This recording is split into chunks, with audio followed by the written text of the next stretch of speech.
Olá, está no ar o Saúde em Foco, o programa que esclarece dúvidas sobre diferentes assuntos, além de trazer dicas simples para você ter mais qualidade de vida.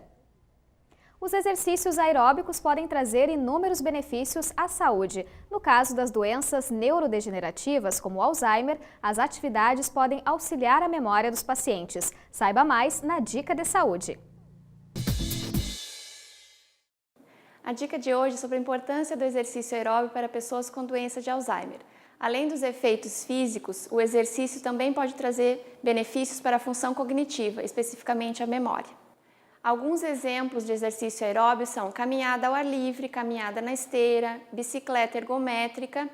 O importante é que se faça esse treino, esse exercício frequentemente. Então, um exemplo é 3 vezes por semana, com duração maior que 30 minutos. Então, o exercício aeróbico pode prevenir ou retardar a progressão dos sintomas de pessoas com doença de Alzheimer. Além das pessoas com doença de Alzheimer, outras pessoas com outras doenças neurológicas podem se beneficiar desse tipo de exercício, pois ele ajuda a melhorar a forma de andar e melhora também o condicionamento cardiorrespiratório. Lembrando que para obter esses benefícios é sempre importante o acompanhamento de um profissional.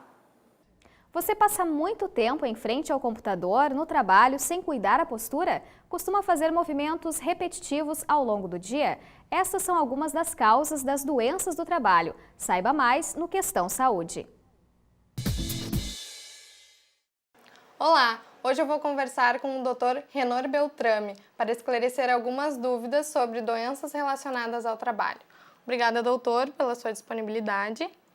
Doutor, então eu começo perguntando sobre as lesões do esforço repetitivo. Quais são os sintomas dessa doença? Em primeiro lugar, a gente tem que entender o que é doença, a famosa LER e DORT, né? Exatamente saber o que é.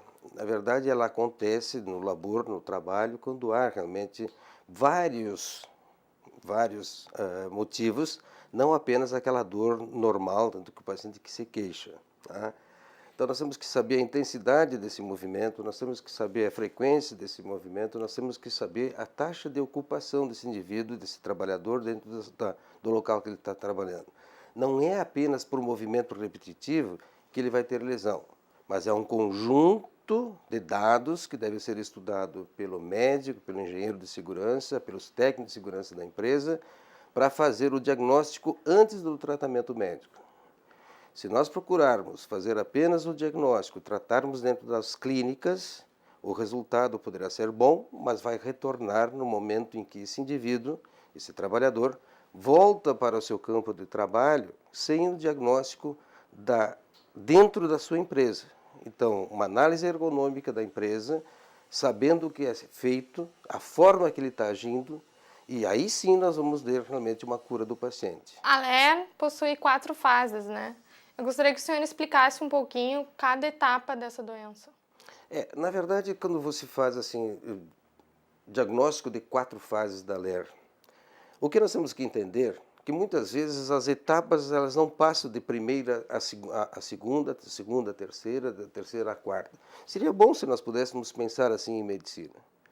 O que acontece, por exemplo, um trabalhador que tem movimentos repetitivos, ele tem um conjunto ergonômico onde ele trabalha é ruim, mas ele tem um cargo de chefia onde ele tem que trabalhar. A dor que ele tem é muito menor, muitas vezes, do que aquele trabalhador que não é um cargo de chefia. Então ele termina aguentando mais a dor sem manifestar, e quando ele vai a tratamento, ele já não está naquele início como deveria ser tratado. Ele já está numa fase 3 ou fase 4.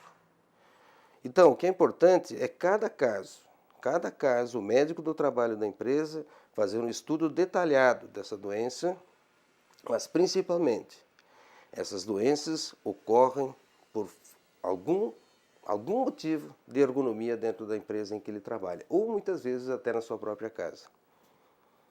A nossa equipe foi às ruas para saber as principais dúvidas da população. Como funciona o tratamento para a LER? Em primeiro lugar, esquecemos o tratamento. Vamos ver o local de trabalho desse trabalhador, aonde ele está executando suas tarefas. Que forma ele está trabalhando dentro da sua taxa de ocupação. Se é 1 hora, 2 horas, se tem dentro desta empresa que ele trabalha, tem uma organização onde há espaços de descanso, há ginástica laboral, há realmente um sentimento dessa empresa de melhorar o ambiente de trabalho. Se tiver isso, esse é o primeiro tratamento e é o melhor de todos os tratamentos. O segundo tratamento, sim, aí vem os tratamentos de ordem com ortopedistas, com clínicos, a fisioterapia, e muitas vezes o melhor resultado é o diagnóstico precoce e trabalhar dentro da empresa, não dentro da clínica. Qual a posição adequada para não sentir dor na coluna? A primeira posição que nós devemos pensar é o local de trabalho, é o ambiente. É o ambiente que você está. Se está bem iluminado, se tem calor ou frio, se ele tem uma ventilação correta, se ele tem uma cadeira ergonômica, se ele tem um móvel ergonômico, se o seu tablado dele é ergonômico, se ele não está, lá no caso das mulheres, não está de salto alto trabalhando no computador, somente depois sim que nós vamos analisar as patologias da coluna. Se você estiver bem posicionado, fazendo pausas, se estiver digitando, por exemplo, 40 minutos, faz uma pausa de 10 minutos, bem estruturado, a tua coluna ao trabalhar, você não vai ter problema de coluna. Existe algum alongamento para fazer em casa que previna dor na coluna? O primeiro alongamento que se deve ser feito, na verdade, pelos professores educadores físicos e os fisioterapeutas indicam, é os alongamentos das extremidades. Mas o mais importante, eu volto a dizer, é o ambiente ser perfeito ergonomicamente. Nós temos uma norma regulamentadora, que é a NR17, que ela explica para todos os empresários e para toda a população como deve se portar quando está trabalhando no computador. Doutor, as doenças geralmente são silenciosas. Qual é o momento certo de se procurar ajuda? No primeiro sintoma. Quando você está tendo uma referência de uma dor, principalmente osteomuscular, as dores muitas vezes elas se demonstram, aparecem e não há tratamento e elas melhoram por conta muitas vezes, né? Mas deu o sinal que você tem uma patologia que deve ser realmente estudada, deve ser pesquisada. Além da LER, doutor, quais são as outras doenças mais frequentes? Nós poderíamos pensar em doenças mais frequentes na região de Santa Maria, então, né? Por exemplo, os professores têm muitos casos de disfonias, né? Além de todas as patologias osteomusculares que nós estamos colocando. Mas também existem outras patologias até mais graves, bem mais graves, por exemplo, indivíduos que trabalham em locais onde tem substâncias tóxicas, né? Por exemplo, no nosso interior, organos fosforados, organos clorados, que são os defensivos agrícolas, que levam realmente a patologias graves e muitas vezes até o óbito. Então, se nós formos pensar em doenças, podemos dizer assim, qual é a gravidade que nós queremos discutir, né? Osteomusculares, a LER e DORT, mas outras patologias, pneumoconioses, as doenças, o câncer, várias causas do trabalho que levam ao câncer, por exemplo, contato direto com tolueno, chileno, com benzeno. Então, o estudo da medicina do trabalho em relação às patologias é muito vasto, muito grande. O senhor havia falado sobre o afastamento do trabalho. Em que casos que esse afastamento é necessário? Quando realmente o trabalhador está com dor, ele não consegue ficar no ambiente de trabalho, mas sempre tem que ser analisado se esse trabalhador não seria melhor ele ficar dentro da empresa do que ficar em casa. Porque muitas vezes em casa ele vai ter menos cuidado do que na própria empresa. Lógico que não no mesmo local de trabalho. Por exemplo, se ele tem uma atividade de esforços repetitivos, como é o motivo da nossa entrevista, é lógico que não vai voltar no mesmo ambiente de trabalho. Mas às vezes num local mais leve, né, sem estresse, com um ambiente melhor, ele poderá estar melhor lá trabalhando do que ficar em casa. Porque é muito fácil dar um atestado para o médico, o paciente, no primeiro momento, até acha que bom que ele vai ficar em casa, mas ele fica estigmatizado dentro da empresa, né? Ele fica lá dentro perante os seus colegas Ele fica, pô, de novo fulano de tal não veio trabalhar porque diz que está com dor no braço. Isso é muito perigoso dentro de uma empresa. Nós temos que ter realmente muito cuidado, que o ambiente do trabalho seja um ambiente bom, em que todos os colaboradores possam trabalhar harmonicamente. Quando a pessoa é afastada, ela precisa passar por uma perícia médica. Como que funciona essa perícia? A perícia médica pelo INSS era 15 dias, agora com modificação é 30 dias. Né? 30 dias, então, não precisa passar por perícia médica. Tá? O médico assistente dá um atestado médico, colocando o CID ou não colocando o CID, conforme a vontade do trabalhador, e fica esses 30 dias, fica os 15, 20 dias em tratamento. E para voltar ao trabalho, quando essa pessoa é afastada, ela precisa passar por uma perícia, atestando que ela... Ele realiza um aso de retorno do trabalho, que é um atestado que comprova pelo médico do trabalho da empresa que ele está apto a trabalhar novamente no mesmo local. Tá? Então, esse aso é obrigatório pela legislação do Ministério do Trabalho a todo o atestado acima de 30 dias. Doutor Renor, muito obrigada pela sua participação. Esse foi mais um Questão Saúde. Até a próxima. Dados do Instituto Brasileiro de Geografia e Estatística, IBGE, apontam que 15% das crianças com idade entre 5 e 9 anos têm obesidade. Para evitar a doença, a educação alimentar é fundamental. Na Dica de Saúde, saiba como é realizado o diagnóstico e de que forma os pais podem motivar os pequenos a terem uma alimentação mais saudável. A obesidade infantil ela tem crescido tanto quanto a obesidade nos adultos. Né? Por isso é muito importante a gente fazer um diagnóstico precoce. Né? E esse diagnóstico dessas crianças devem ser feitos ou pelo pediatra, né, nas visitas de rotina, ou pelo nutricionista. E como é que a gente faz esse diagnóstico infantil, né? Basicamente, ele é feito pelo peso que a criança tem, referente à sua idade e referente à sua altura. Como as crianças têm alturas diferentes em diferentes faixas etárias, a gente precisa desse dado também. Então, a gente usa as curvas de crescimento para dar um valor, né, de adequado ou não. E estas curvas de crescimento, elas estão dentro do cartão da criança.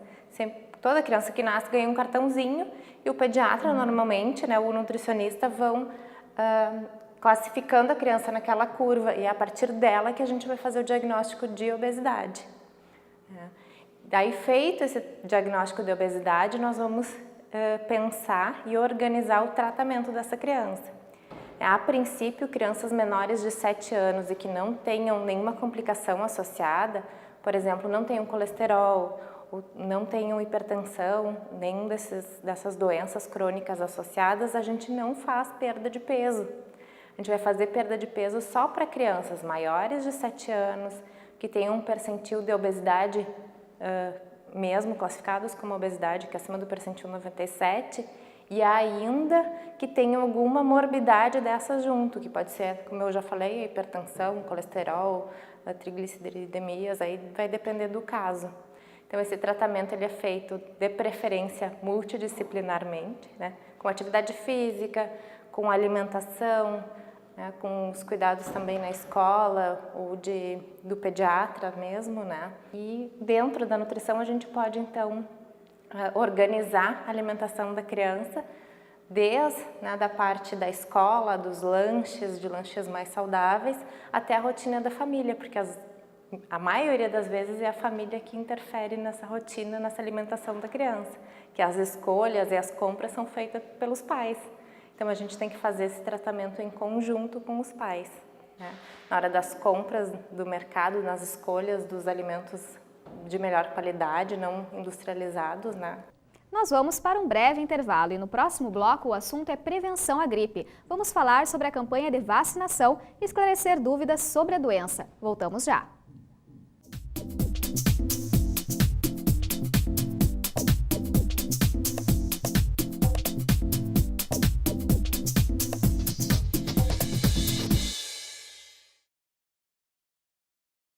Sonho.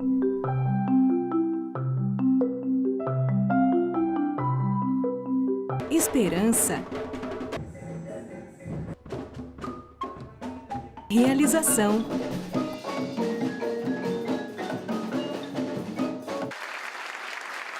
GUICA, promovendo inclusão social através da música, transformando sonhos em realidade.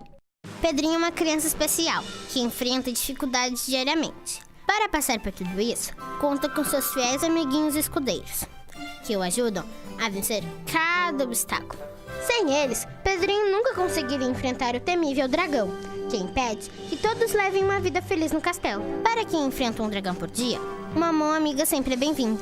Por isso, Pedrinho precisa da sua ajuda também. Contribua com a Escola Antônio Francisco Lisboa e transforme a vida de vários Pedrinhos.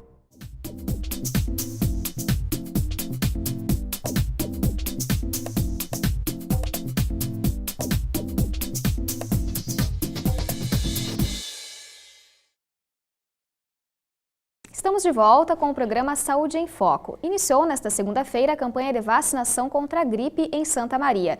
Além da imunização, outros cuidados também são importantes para prevenir o vírus. Sobre este assunto, eu converso agora com a professora do curso de enfermagem, Carla Kowalski Marzari. Professora, muito obrigada pela sua participação e seja bem-vinda ao programa. Obrigada.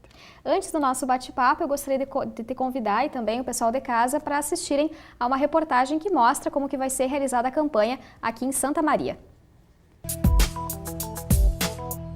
No Rio Grande do Sul, o frio chega mais cedo e os sintomas da gripe também. Com o objetivo de garantir a proteção dos gaúchos, o Ministério da Saúde antecipou a campanha de vacinação. De 27 de abril a 22 de maio, as imunizações estarão disponíveis de forma gratuita para aqueles que compõem os grupos considerados de risco. Além do vírus H1N1, a vacina protege contra outros 2 tipos de vírus da gripe. E eles sofrem uma alteração a cada ano, sempre é feito um estudo para ver os vírus mais circulantes, preparada a vacina para o ano seguinte com esses 3 mais circulantes, tá? A gente vai estar trabalhando com a H1N1, a H3N2 e a influenza B, a gripe comum. O objetivo da campanha é reduzir a mortalidade e também o número de internações causadas pelo vírus da gripe. Em Santa Maria serão disponibilizadas doses da vacina em 28 unidades de saúde e a meta é que sejam vacinadas 96 mil pessoas na cidade. Terão direito à vacina pelo Sistema Único de Saúde os idosos, os indígenas, as gestantes e puérperas até 45 dias após o parto, também trabalhadores de saúde e crianças de 6 meses até os 5 anos de idade. Além de estar com a vacina em dia, outros cuidados também ajudam na prevenção à gripe. Apesar do frio, a gente deve procurar arejar o ambiente, né? A proteção no caso de espirro, de tosse, a proteção da boca, né? De preferência com um lencinho descartável, tá? O uso do álcool gel, isso tudo são cuidados básicos que a gente termina esquecendo no decorrer do ano, mas é fundamental que se mantenha isso também, além da vacinação. A campanha de vacinação prevê ainda uma mobilização nacional, marcada para o dia 9 de maio, das 8 horas da manhã até às 6 horas da tarde, em todas as unidades básicas de saúde. Em Santa Maria também será disponibilizado um posto volante, no Monet Plaza Shopping e uma unidade móvel no centro da cidade. Professora, essa medida do Ministério da Saúde de antecipar a campanha de vacinação aqui no Rio Grande do Sul, isso pode contribuir para evitar os índices da doença? Quanto mais cedo a gente começar com a prevenção, né, mais rápida vai ser a resposta imunológica contra o vírus, né, e a pessoa não vai ficar doente entrando em contato com esse vírus. Então, com certeza, o ideal seria, né, que lá pelo início de abril nós já tivéssemos começado essa vacinação. Mas igual, começando segunda-feira, já é um grande avanço, já previne bastante, porque vacina é isso, é prevenção. A campanha ela vai se estender por mais de um mês, praticamente, mas é importante que as pessoas procurem se vacinar logo no início. Segunda-feira a gente já espera um público muito grande nas unidades básicas de saúde, lembrando, né, que, como a Ana falou, os profissionais da saúde, eles também são esse público que precisa ser vacinado por estar em contato, né, com várias pessoas no no mesmo momento, em períodos também diferentes, então precisa ser vacinado. A população carcerária precisa ser vacinada por estar num ambiente fechado, às vezes até com pouca ventilação, favorece a disseminação do vírus. E pessoas com doenças crônicas, problemas renais, cardíacos, com comprovação. Elas têm que levar um atestado médico, algum documento que comprove a existência da patologia para poder receber a vacinação. Neste ano também foram ampliados os grupos de risco. Aumentou um pouco os grupos de risco pelo fato que quanto mais em deficiência imunológica a pessoa esteja, mais fácil é ela de adquirir a doença, a gripe, né? E gripe é uma doença séria, sim, que pode levar a óbito. Então a vacina ela vem para prevenir, proteger e evitar essas complicações maiores. A gente percebeu ali também que a faixa etária das crianças aumentou nesse ano. As crianças vão ser vacinadas a partir dos 6 meses até os 5 anos.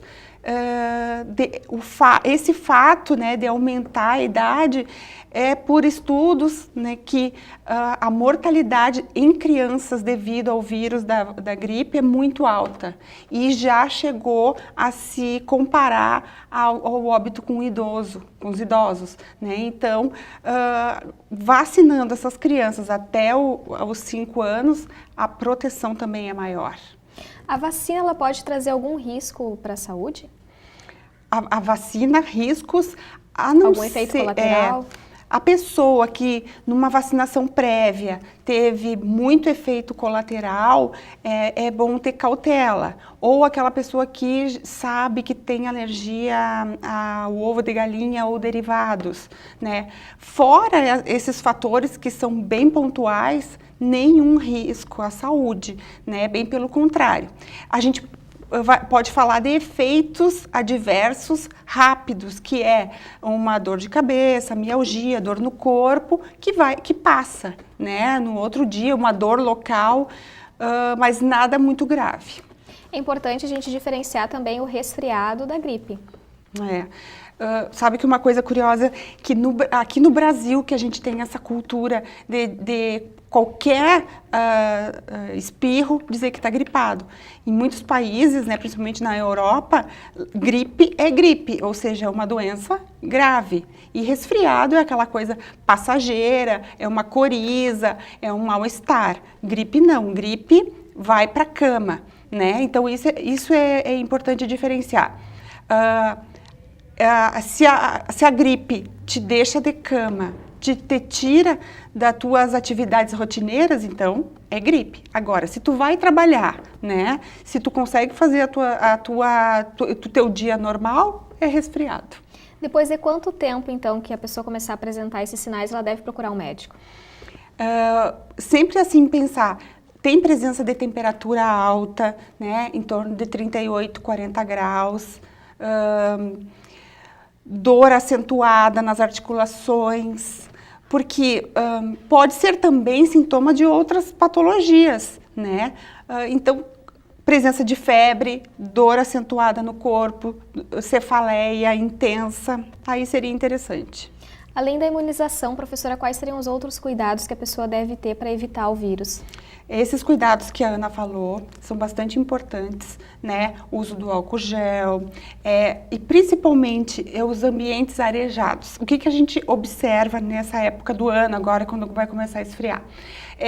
Vai andar de ônibus, o ônibus está com as janelas todas fechadas e tem muita gente respirando o mesmo ar, todo mundo junto. Isso favorece muito a proliferação do vírus, né? Então, não é o frio em si que traz o vírus, mas é o acúmulo de pessoas num espaço, né, restrito, onde não tem a circulação do ar.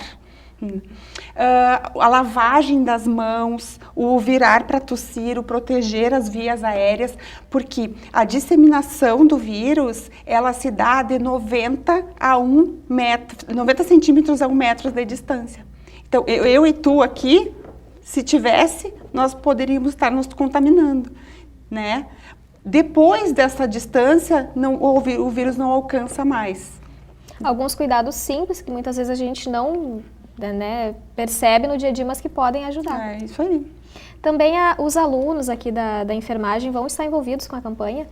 Sim, todos os alunos do curso de enfermagem, né, do 3º semestre ao 8º, eles de uma forma ou de outra estão inseridos na campanha, fazendo educação em saúde nas unidades básicas, nos campos de prática, de estágio, com os professores, né, supervisores, vacinando em alguns casos, quando é possível.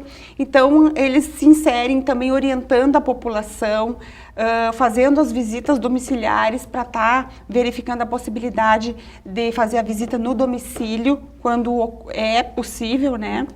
Então, em todas essas questões, estamos lá. Essas campanhas, tanto a da gripe, né, vacinação contra a gripe, quanto as demais, são uma oportunidade para eles exercerem, de fato, né, essas atividades que eles veem na teoria, podem então exercer na prática. Tanto na parte burocrática, né, porque às vezes não é só na técnica em si, no fazer, mas tem várias outras questões atrás que às vezes a gente não enxerga, que é a questão burocrática, a questão dos pedidos, dos imunobiológicos, das idades, de ver se comprova mesmo para fazer a vacinação. Então, são várias questões, orientar, né, sobre os efeitos, sobre as reações, sobre os cuidados. Quando vocês participam, professora, vocês percebem que existem muitas pessoas com dúvidas ainda em relação à vacina? Existe muito preconceito ainda. Esse preconceito já foi maior, desmistificou um pouco, mas ainda existe aquele preconceito que a vacina é para fazer algum mal, trazer algum mal, né? Ou encurtar a vida. Existe, por incrível que pareça, existe ainda, né? Mas ela é muito segura, né, a vacina. O efeito colateral dela realmente é muito pequeno. Protege naquela temporada, porque se eu não me vacinar o ano que vem, provavelmente eu fique gripada, porque o vírus também ele sofre mutação. Então, eu vou ter que receber a dose da vacina do ano que vem, porque é outro tipo de vírus. É sempre feito um estudo antes para poder, né, pegar o vírus que está ali no momento. Então, por isso que é todos os anos. E conforme a gente vai fazendo a vacina, vai diminuindo os efeitos colaterais. Né? Provavelmente a pessoa que nunca fez e faz um ano, ela tem um pouco mais de efeito colateral, um pouco mais de dor de cabeça, de dor no corpo. No segundo ano ela já não vai ter tanto. E assim o organismo vai entendendo, a resposta imunológica do organismo vai entendendo que ele tem que trabalhar com aquele vírus, né, para poder proteger. Tá certo, professora, muito obrigada pelas informações e também pela tua participação. Obrigada a você, bom dia. O programa Saúde em Foco fica por aqui, lembrando que se você quiser acompanhar a nossa programação, os demais programas, basta acessar o YouTube no canal Unifra Online. Nos vemos na próxima semana, até lá!